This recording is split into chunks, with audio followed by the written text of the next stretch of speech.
मैं सबसे पहले प्रेस के अपने साथियों का बहुत बहुत धन्यवाद देना चाहता हूँ। साथ ही साथ आज बड़ी संख्या में समाजवादी पार्टी में बहुत ही वरिष्ठ समाज से जुड़े हुए लोग और बहुत ही प्रतिष्ठित परिवार से जुड़े हुए लोग आज पार्टी में शामिल हो रहे हैं। सबसे पहले आदरणीय गणेश शंकर पांडे जी पूर्व सभापति विधान परिषद रहे, आज बहुजन समाज पार्टी छोड़कर के समाजवादी पार्टी में आए हैं। मैं उनका बहुत बहुत स्वागत और बहुत बहुत धन्यवाद देता हूँ। पूर्व सांसद वीरेंद्र शंकर तिवारी जी और कौशल तिवारी जी, हम दोनों लोग सदन में भी रहे हैं और कई मौकों पर हम आप एक दूसरे से लगातार मिलते भी रहे, लेकिन पार्टी दूसरी थी। मुझे अच्छी तरह याद है जिस समय मेरा पहला चुनाव था और पहला कन्नौज का जब चुनाव हुआ था, आप और आपके परिवार के सब लोगों ने मिलकर के समाजवादी पार्टी की मदद की थी। गांव गांव जाकर के, घर घर जाकर के लोगों को समझाने का काम किया। और आज हमें खुशी इस बात की कि इतना बड़ा परिवार जब हमारे साथ जुड़ गया है और इनके सहयोगी साथी सब बड़ी संख्या में आए हैं, जो आने वाले चुनाव में जिनका हमें सामना करना था, आज जब ये परिवार जुड़ गया, साथ ही में विनय शंकर तिवारी जी जो विधायक हैं वो भी साथ आ गए हैं, तो अब मुकाबले में समाजवादी पार्टी का अब कोई मुकाबला नहीं कर।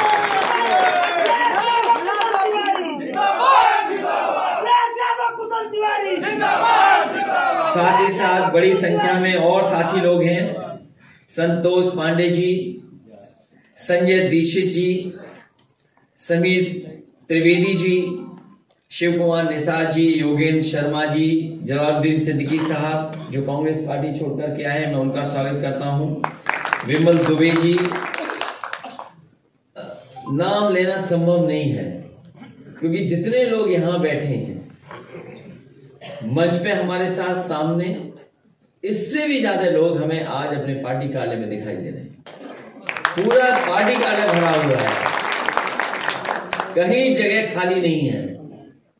सड़क पे भी लोग हैं जो आ नहीं सकते थे अंदर। हमें तो ये डर लगता है कि बुलडोजर सरकार कहीं इधर न देखे पार्टी कार्यालय। और साथ ही साथ हमें खुशी है इस बात की कि किन्नर समाज के जो पहले भी पार्टी से संबंध रहा, हम लोगों ने सहयोग करने का काम किया, लेकिन उस समय प्रशासन ने इनकी बड़े पैमाने पे बेईमानी की। जनता इनको सम्मान देना चाहती थी, जनता सम्मान से इनको बैठाना चाहती थी, लेकिन सरकार में बैठे हुए लोगों ने मनमानी की, धोखा दिया, जिसकी वजह से ये उस सम्मान के पद पर नहीं बैठ पाए। हम आपको भरोसा दिलाते हैं, आज जब आप उत्तर प्रदेश में समाजवादी पार्टी से जुड़े हैं, आपको प्रकोष्ठ का अध्यक्ष भी बनाया गया है, प्रकोष्ठ का भी गठन होगा और हमें उम्मीद है कि आप अपने समाज के लोगों को जोड़ करके उनकी समस्याओं को समझते हुए उनका क्या समाधान होगा वो समय समय पर सुझाव देंगे, जिससे कि हम आपके समाज में भी अच्छा काम करके दिखाएं। जहां से पार्टी की विजय होनी शुरू होनी है, मुख्यमंत्री जी इसलिए बनाए गए थे कि उत्तर प्रदेश का विकास हो, उत्तर प्रदेश खुशहाली के राह की बजाय।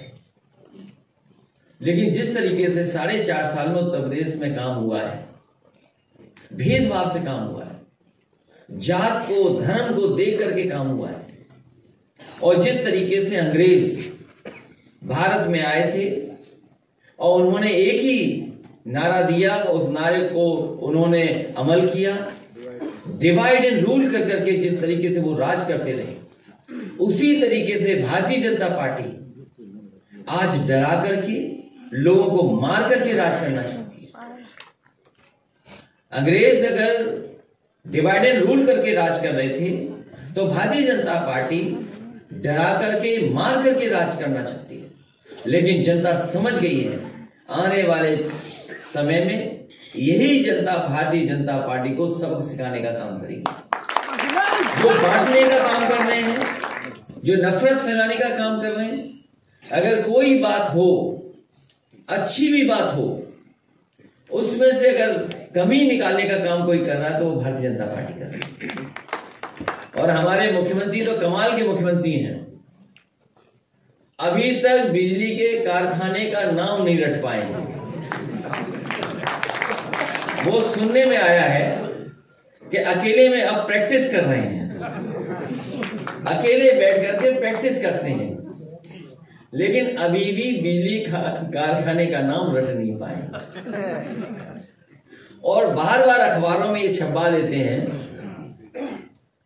कि बहुत जल्दी आपको टैबलेट मिलने वाली है। जो 4.5 साल से टैबलेट बोल बोल करके अभी तक टैबलेट नहीं दे पाए। स्मार्टफोन देने की बात कर रहे हैं, लैपटॉप देने की बात कर रहे हैं, डाटा फ्री की बात कर रहे हैं, वाईफाई दे देंगे उसकी बात कर रहे हैं। जो सरकार 4.5 साल में अपने संकल्प पत्र पे काम ना कर रही हो, उस सरकार पर कौन भरोसा करेगा? जो जनता के बीच में संकल्प रखा था कि जनता का भरोसा जीतने के लिए, जनता का विश्वास जीतने के लिए, लेकिन सरकार आने के बाद उन्होंने अपना घोषणा पत्र, संकल्प पत्र खोल करके नहीं देखा। जब हम लोग बचपन में थे तो केमिकल और टेबल हुआ करती थी, element table, hydrogen, helium, lithium, barium, boron, carbon, nitrogen, oxygen का ये रटते थे हम लोग। इसलिए रटते थे कि परीक्षा में पास हो जाए। अब जनता को परीक्षा लेनी है सरकार की। बताओ हमारे बाबा मुख्यमंत्री जी परीक्षा में पास होंगे? नहीं। इस बार जनता ने मन बनाया इनको फेल करने के लिए, और इसलिए फेल करने के लिए कि सवाल आज बेरोजगारी का है, आज छटनी का है, बेकारी का है, पेपर लीक का है, लाठीचार्ज का है, भर्ती स्टे का है। आज महंगी पढ़ाई हुई है, अपमानित शिक्षक हुए, भटकते शिक्षा मित्र हैं, दुखी युवा है, किसान के लिए कीलें गाड़ी गई। लखीमपुर कौन भूल जाएगा कि जीप चढ़ाई गई, जुल्मी जीप जिसने जान ले ली। अनाथ पशु आज भी घूम रहे हैं, पराली मुकदमे वापिस हुए, लेकिन सरकार ने अभी तक किसानों की पराली का इंतजाम का कोई ठोस फैसला नहीं लिया। आज मजदूर गरीबी से मर रहा है। नदियां जो साफ होनी थी आज भी नदियां गंदी हैं। भटकते गोवंश, गड्ढा सड़कें, पानी का प्यास अभी भी सरकार नहीं बुझा पाई है। और सरकार की समय पर बत्ती गुल है। अभी कोरोना कैसे भूल जाएगा कोई? वो ऑक्सीजन की कमी, वो तैरती लाशें, उधड़े शव, बीमार अस्पताल, बद इंतजामी, कौन भूल जाएगा? और जब लाशें जल रही थी शमशान घाट में, तो यही सरकार थी अपनी नाकामी छिपाने के लिए टीन लगा रही थी। दोगुनी महंगाई, आधी कमाई, महंगी थाली, महंगी बिजली, पेट्रोल, डीजल, खाद तेल, बेकारी, ठप व्यापार, नोटबंदी। इन्होंने नोटबंदी में लाइन में लगाया, दवाई के लिए लाइन में लगवाया, अस्पताल में बेड मिल जाए उसके लिए लाइन में लगवाया, और आज किसान डीएपी और खाद के लिए लाइन में लगा है। और समय आएगा कि उत्तर प्रदेश की जनता लाइन में लग करके भारतीय जनता पार्टी को हटाने का काम